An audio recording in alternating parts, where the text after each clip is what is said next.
이스라엘 사람들이 에집트를 나와서 1년 동안 지냈습니다.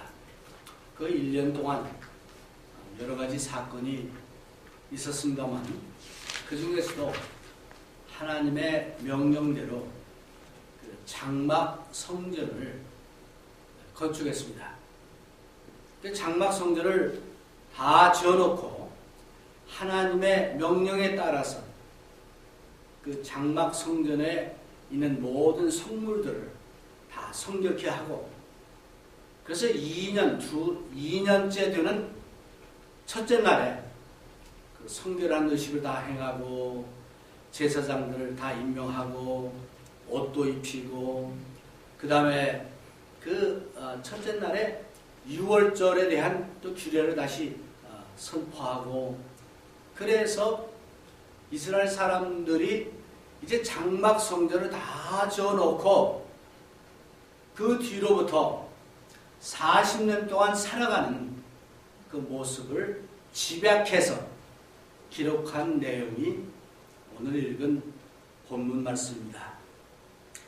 그래서 이스라엘 사람들이 광야에 사는 동안 사람들은 하나님의 명에 따라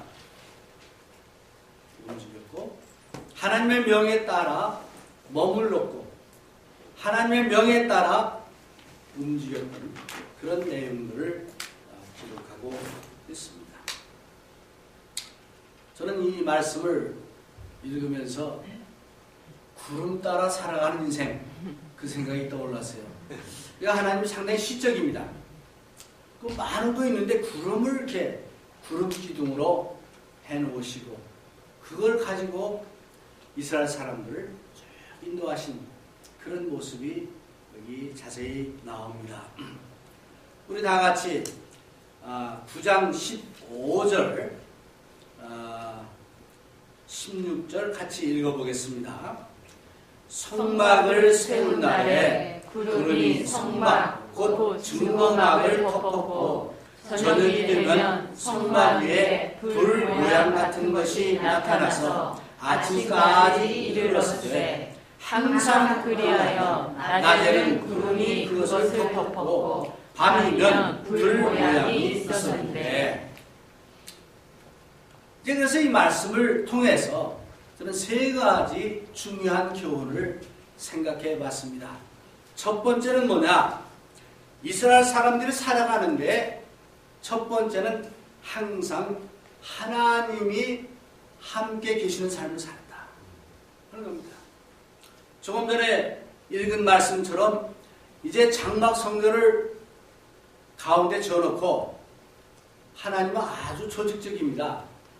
이제 동쪽에는 모세, 아론, 그 다음에 레아의 그 아들들 중에서 유다, 스불론 이런 자손들의 친척이 하고, 또 이제 남쪽에는 다른 레아의 그 자손들 있고, 또 이 서쪽에는 요셉, 그러니까 라헬의 자녀들 있고, 또 북쪽에는 그 야곱의 그 첩들, 자식들 있고, 그래서 그 사방에 참 동쪽에는 모세하고 아론하고 그 유다 고 아주 중요한 사람들이 있고, 이제 남쪽에는 이제 다른 데 있고, 그래서 이스라엘 사람들이 진을 칠 때 그냥 마구잡이로 한 게 아니고 딱 가운데 장막 성전이 있고 사방으로 동서남북에 퍼져 있습니다. 제사장들이 또 다 각 방면마다 이렇게 있고, 그러면 이 사람들이 아침에 일어나면 제일 먼저 보이는 게 뭘까요? 사방에서 다 보이는 게 구름기. 이게 전 이스라엘 사람들을 다 덮은 게 아니고 그 장막 성전을 덮었더라 한 거 보니까 장막 위에 하얀 이게 있어. 밤이 되면 이것이 구름인데 뭐처럼 보인다고? 불기둥처럼 보이게 하셨다. 그래서 이게 불이 다 죽는 불이 아니고 환하게 했다는 거예요. 그래서 잘은 모르지만은 그 이스라엘 사람들이 그 불당번을 정하지 않았을까? 뭐 200만이 되는 사람들을 이게 전달해가지고 되는 것도 아니잖아요. 그러니까 각 지파마다 이제 너는 오늘 불당번, 그래서 불당번, 구름당번이죠. 구름이 움직이나 안 움직이나 잘 봤다가 움직였다면 어떻게 해야 돼요? 준비해가지고 떠나가요. 그러니까 이스라엘 사람들은 매일 낮에나 저녁이나 불을 보면서 구름 기둥을 보면서 무엇을 알아요? 하나님이 함께 계신 것을 그네들은 확인했죠. 오늘 우리가 살아가면서 어쩌면 특별히 믿는 사람들은 날마다 하나님의 임재를 우리가 느끼고 예수님이 나와 함께 하신다는 그런 확신 가지고 살아갈 때 우리는 자유로울 수 있습니다. 어떤 환경 속에서도 낙심하지 않을 수가 있습니다. 뭐냐? 하나님이 함께 계십니다. 조금 전에 부른 찬송처럼 어디든지 주께서 나를 인도하시면 어둠 속이든지 또는 뭐 나쁠 때든지 좋을 때든지 우리는 하나님이 함께 하시고 주님이 함께 하시는 것을 확인할 수 있기 때문에 이제 그렇게 살아갈 수 있어요. 그래서 이스라엘의 12지파들 이제 뭐 동쪽에 있든 남쪽에 있든 어디 있든지 간에 사방에서 다 보이는 게 뭐냐면 구름 기둥이고 불 기둥을 보는 겁니다. 여러분의 삶은 지금 어떤 삶입니까? 불 기둥이 보이지 않고 구름 기둥이 보이지 않는 그런 삶입니까? 믿는다고 하면서도 하나님 임재하심, 주님이 나와 함께 하시는 그런 것을 체험하지 못하고 그렇게 살아가십니다. 주님은 약속하기를 내가 세상 끝날까지 항상 함께할 것이다. 아멘. 그런 확신이 있기 때문에 사도 바울은 항상 기뻐하라고 했어요. 범사에 감사하라 말했습니다. 왜? 주님이 함께 하시니까. 주님이 함께 하시는 것만 확신할 수 있으면 우리는 낙심되더라도 넘어지지 않습니다. 7번 넘어져도 8번 일어날 수 있습니다. 우리가 이 이스라엘 사람들을 이제 볼 때 어떻게 보면은 딱 2가지만 잘하면 돼. 뭘 잘하냐? 구름이 움직이나 안 움직이나 잘 봐야 돼. 그거 잘 모르면은 잘못한 나오자 되죠. 네. 2번째는 구름이 움직일 때마다 어떻게? 같이 따라가야죠. 네. 그건 잘. 우리는 하나님의 그 함께하심을 또 주님의 임재하심을 확신하고 확인하는 그런 삶을 살아야 된다 하는 얘기입니다. 2번째로 하나님이 인도하시는 삶입니다. 우리 17절서부터 몇 절 읽어보겠습니다. 같이. 구름이 성막에서 떠오를 때에는 이스라엘 자손이 곧 진행하였고 구름이 머무는 곳에 이스라엘 자손이 진을 쳤으니 이스라엘 자손이 여호와의 명을 쫓아 진행하였고 여호와의 명을 쫓아 진을 쳤으며 구름이 성막 위에 머무는 동안에는 그들이 유진하였고 구름이 장막 위에 머무는 날이 오를 때에는 이스라엘 자손이 여호와의 명을 지켜 진행치 아니하였으며 혹시 구름이 장막 위에 머무는 날이 적을 때에도 그들이 다만 여호와의 명을 쫓아 유진하고 여호와의 명을 쫓아 진행하였으며 혹시 구름이 저녁부터 아침까지 있다가 아침에 그 구름이 떠오를 때에는 그들이 진행하였고 구름이 밤낮 있다가 떠오르면 곧 진행하였으며 이틀이든지 한 달이든지 1년이든지 구름이 성막 위에 머물러 있을 동안에는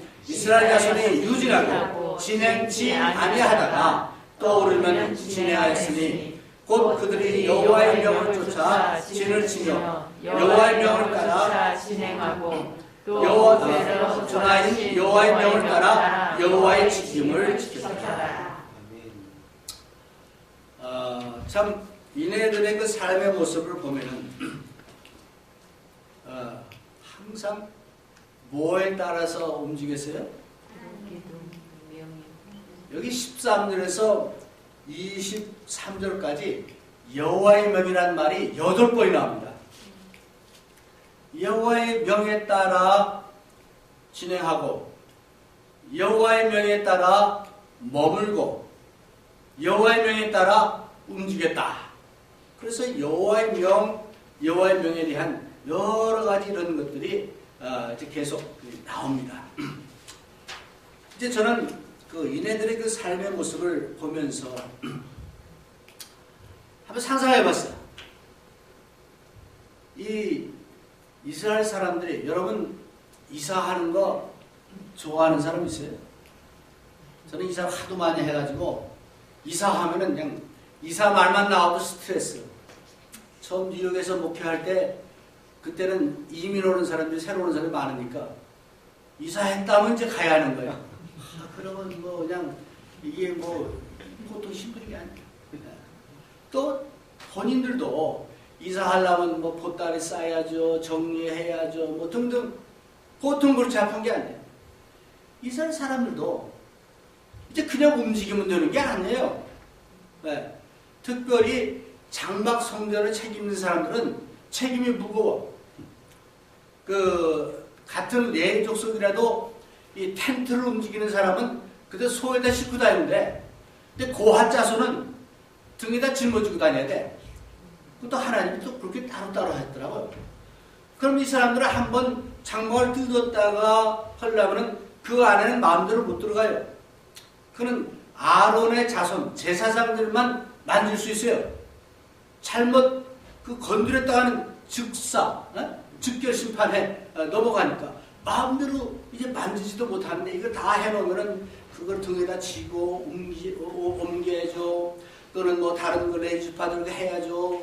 또 그냥 가는 게 아니에요.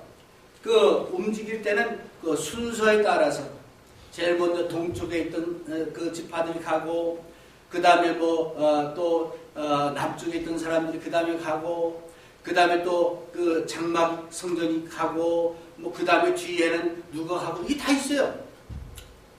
그래서 이런 어떤 그 절차에 따라서 움직여야 되는데 이게 쉬운 게 아니에요. 근데 조금 전에 보니까 이게 한 군데 계속 있는 게 아니야. 그렇죠? 몇 번이나 움직였는지 다 세보지는 않았지만 40년 동안 얼마나 많이 움직였어요.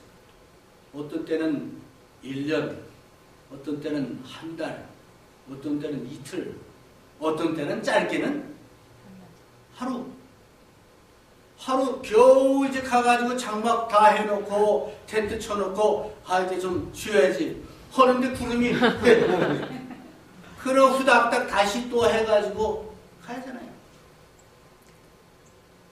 저는 한번 상상을 해봤는데 아마 불평분자도 많았을 겁니다.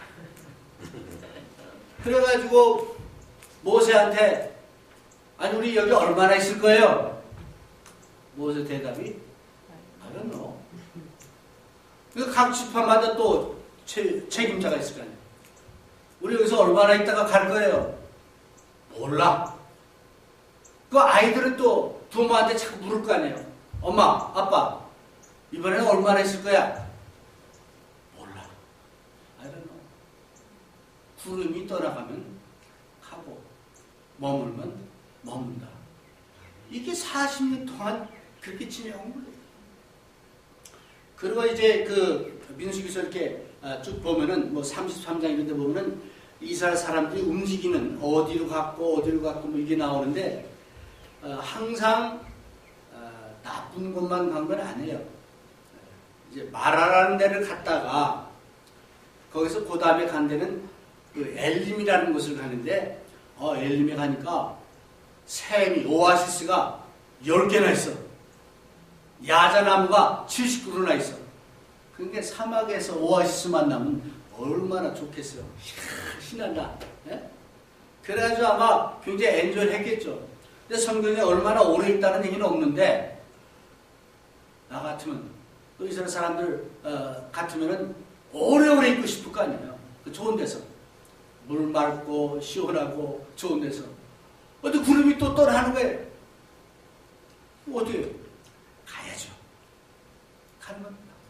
하나님의 인도하심에 따라 가는 거예요. 그 중에는 불평하고 하는 사람도 있었을 겁니다. 또는 기쁜 마음으로 간 사람도 있을 겁니다. 순종해서 가는 사람도 있었을 겁니다.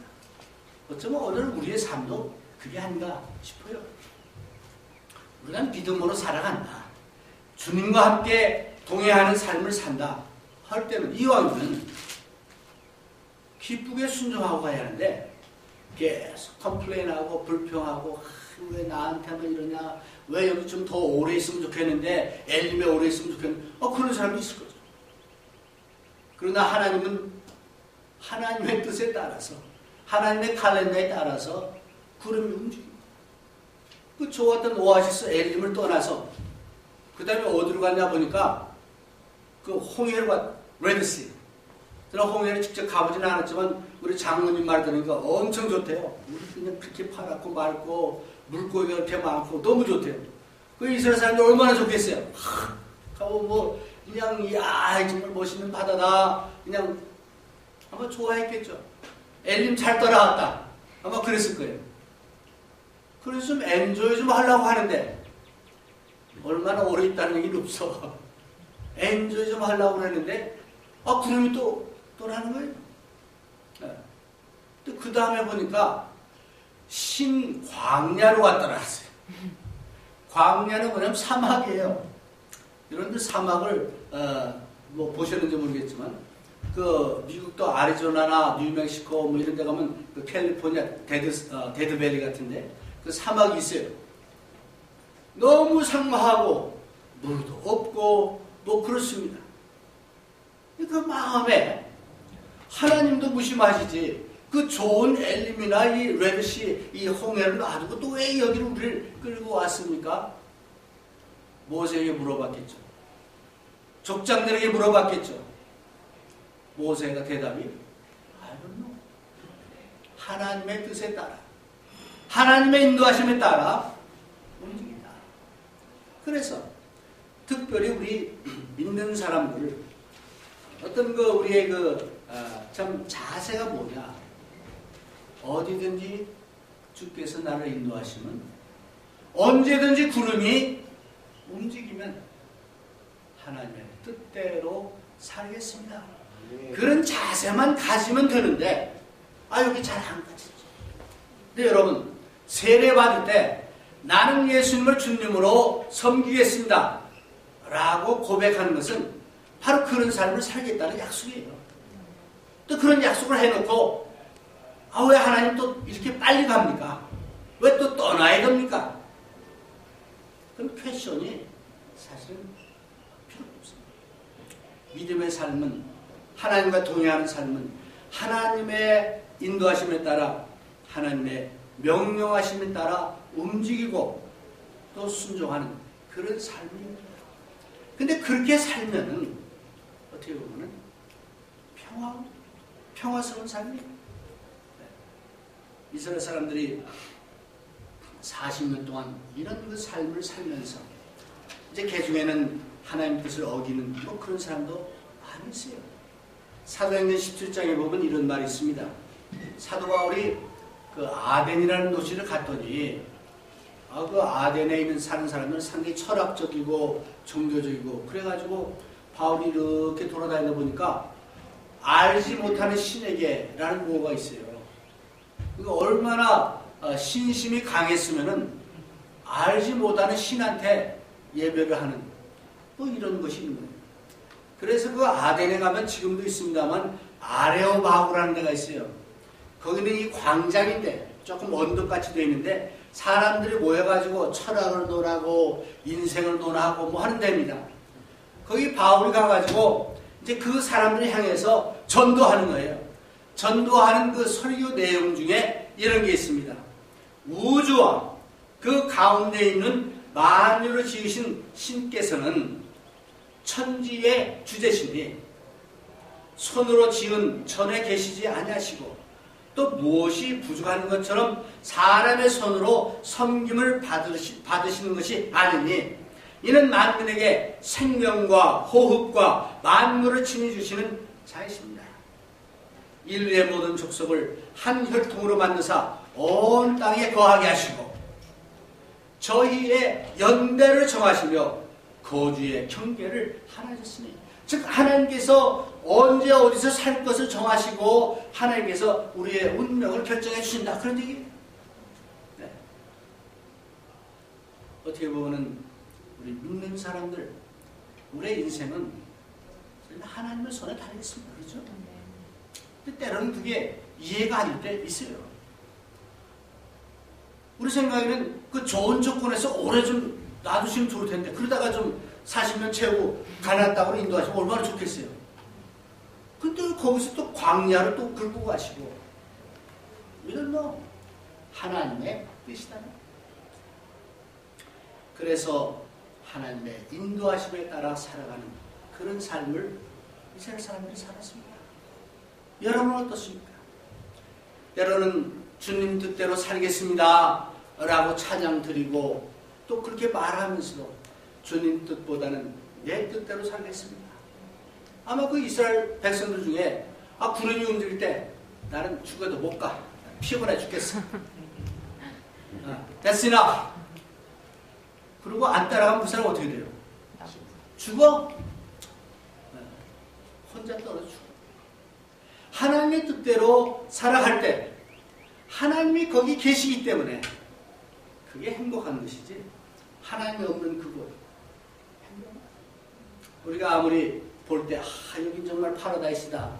근데 하나님 없다고 하면 그 가정, 그 교회, 또 그 개인들 그거는 삭막한 사막이요. 죽습니다. 그래서 사도 바울의 말씀처럼 정말 우리가 하나님을 힘입어 살고 하나님을 이제 통해서 움직이고 살아간다. 이런 그 믿음을 이제 가져야 되는데 바로 이스라엘 사람들이 그런 삶을 이네들은 좀 강압적으로 살았습니다. 어쩌면 오늘 우리에게 보여주는 하나의 우리가 살아가야 할 그 삶의 패턴을 여기서 보여주는 겁니다. 그래서 구름이 창막 위에 머무는 날에는 머물고 떠나면 떠나고 하루가 되었던 이틀이 되었던 6개월 1년이 됐던 거기서 머물다가 또 떠나면 떠나는 그런 그 떠날 준비를 하고 살아가는 그것 아니겠습니까? 여러분은 이 장막하면은 또 성경에는 이 육신적인 이 땅에 사는 육신을 얘기합니다. 우리가 이 땅에 얼마나 살 겁니까? 여러분이 결정해서 삽니까? 언제 어떻게 될지 몰라요. 그건 전적으로 하나님의 손에 달려 있습니다. 그러니까 하나님 부르시면은 가야죠. 하나님이 움직이라 하면 움직여야죠. 그런 그 떠날 마음의 준비를 하고 살라는 겁니다. 그게 믿음의 삶입니다. 그런 삶을 할 때 우리는 정말 자유롭게 기쁘게 감사하며 살아갈 수 있음을 믿으시기를 바랍니다. 아멘. 세 번째로는 하나님이 공급해 주시는 삶입니다. 사실 200만 명이나 되는 사람들이 그 광야를 옮겨 다니면서 어떻게 살았을까? 어떤 사람은 그거에 대한 퀘스천을 합니다. 뭐 물을 마시려면 뭐 물이 얼마나 필요하고 거기 또 뭐 그 식량은 얼마나 필요하고 뭐 등등 얘기합니다. 나는 구체적으로 자세한 내용은 모르겠어요. 그러나 한 가지 분명한 것은 하나님께서 공급해 주시고 하나님께서 채워주시고 하나님께서 일용할 양식을 주시면 나는 믿습니다. 아멘. 우리는 기도할 때 우리에게 일용할 양식을 달라고 하나님께 기도합니다. 제가 뭐 짧은 인생이지만 지금까지 살아오면서 먹을 것이 없어가지고 굶주려 본 적은 없습니다. 또 내가 걱정한다고 해서 어떤 그 없던 것이 생기는 건 아닙니다. 하나님께 맡기고 엘림 같은 데서 오래 있으면 물도 많고 뭐 야자수도 있고 야자나무 뭐 열매도 먹고 할 텐데 또 옮겨가면은 앞으로 어떻게 살 건가? 옛날에 미국 여행을 다니면 꼭 같이 가는 사람들이 질문이 하는 말이 있어요. 이 사람들 뭐 해 먹고 살아? 이런 산골짜기 이런 데 가면 뭐 해 먹고 살아? 걱정해. 먹고 사는 거야. 이런 먹고 살아. 어쩌면 우리가 하나님께 다 맡기는 삶을 산다고 하면은 맡겨보내야죠. 네. 이스라엘 사람들이 그 광야 40년 동안 하나님이 책임져주시고 하나님이 지켜주시고 하나님이 인도하시고 또 하나님이 공급해 주셨습니다. 여호와는 나의 목자시니 내가 부족함이 없으리로다. 그거 믿는 것이 믿음입니다. 살아있는 믿음입니다. 재밌는 어떤 기사가 있어서 소개를 해드립니다. 1964년도에 경희대학교 설립한 박사가 그 당시 대학생들에게 질문을 여러 가지 질문을 던졌어요. 그래가지고 앞으로 우리 대학이 50주년 되는 해, 그러니까 1999년이 50주년이야. 그 해에 우리나라가 어떻게 될까? 그에 대한 질문이에요. 그 다음에 100주년, 2049년에는 어떤 모습을 갖게 될까? 우리나라가. 그런 질문을 던져가지고 그걸 딱 간수해서 건물 머릿돌에다가 넣다가 이제 그 50주년 될 때, 그러니까 2012년도인가요? 그때 이게 개봉을 하도록 그랬답니다. 조경식 박사가 그분은 이제 돌아가셨는데, 그 내용이 상당히 흥미로워요. 1964년도에 경희대학교 학생들이 전망한 2049년의 모습인데, 이 사람들이 조영식 박사죠. 이 사람들이 추정할 때 우리나라 1인당 국민소득이 1999년에는 300달러 될 것이다. 크게 생각해서. 그 다음에 그게 28% 가장 많고 200달러 될 것이다. 25%. 100달러 될 것이다. 25%. 그게 1999년 얘기. 그 다음에 2049년은 우리나라가 어떻게 될 것인가? 29%가 500달러 될 것이다. 25%가 400달러 될 것이다. 또 25%가 300달러 될 것이다. 대답 못했어요. 대학생들이. 그네들의 그 생각 속에는 그때 한국이 못 살았어요. 엄청 못 살았습니다. 우리 GNP가 120달러였어요. 그러니까 110달러 받을 때 생각할 때는 50년 후에는 300달러, 400달러 될 것이다. 크게 잡아가지고. 그때 이 사람들이 제일 걱정한 게 앞으로 인구 문제가 참 큰 문제일 것이다. 식량난이 굉장히 심해질 것이다. 50년 후에. 그런 얘기를 했습니다. 그 다음에 재밌는 결혼 정년기를 1999년도에 결혼 정년기를 묻는 말에는 3분의 1이 25세가 될 것이다. 2049년에는 절반이 넘는 53%가 18살이 되면 결혼할 것이다. 이제 결혼을 빨리 할 것이다. 이렇게 예상을 했어요. 근데 결과는 지금 반대가 왔습니다. 사람들은 우리 생각으로, 우리 머리로 앞일을 예측합니다. 근데 어떤 때는 엉뚱하게 예측하죠. 부정적으로 예측하죠. 그렇죠? 우리가 하나님께서 우리에게 필요한 것을 공급하신다는 걸 정말 믿는다면, 그런 믿음으로 살면은 1999년도에 1000달러, 2000달러 할 수도 있는데, 근데 실질적으로 얼마가 됐어요? 내가 정확히 모르겠지만 엄청나게. 오늘 정말 우리 한국이 하나님의 큰 축복을 많이 받습니다. 깨닫지 못하고 불평하고 서로 갈등하고 감사할 줄 모르고 이제 이러한 사회가 되는 거예요. 우리 특별히 믿는 믿음의 사람들, 우리가 가져야 할 자세는 뭐냐? 하나님이 공급해 주신다. 하나님이 책임져 주신다. 그런 믿음으로 살아야 하는데, 이 민수기서에 보니까 이스라엘 사람들이 아마 그거는 믿었던 것 같아요. 그러니까 하나님이 결국 공급해 주셔서 40년 동안 잘 지내고 가나안 땅에 들어가지 않았습니다. 오늘 우리도 이 광야 같은 이 삶을 살면서 하나님께 맡겨버립시다. 필요한 것은 채워 주실 것이고 또 하나님께 간구하면 들어준다고 했으니까 그런 믿음으로 살면서 우리가 또 한 주간 동안 정말 주님 안에서 또 하나님 안에서 감사하며 기뻐하는 그 승리의 삶들을 사시기를 주의 이름으로 권면해 드립니다. 아멘.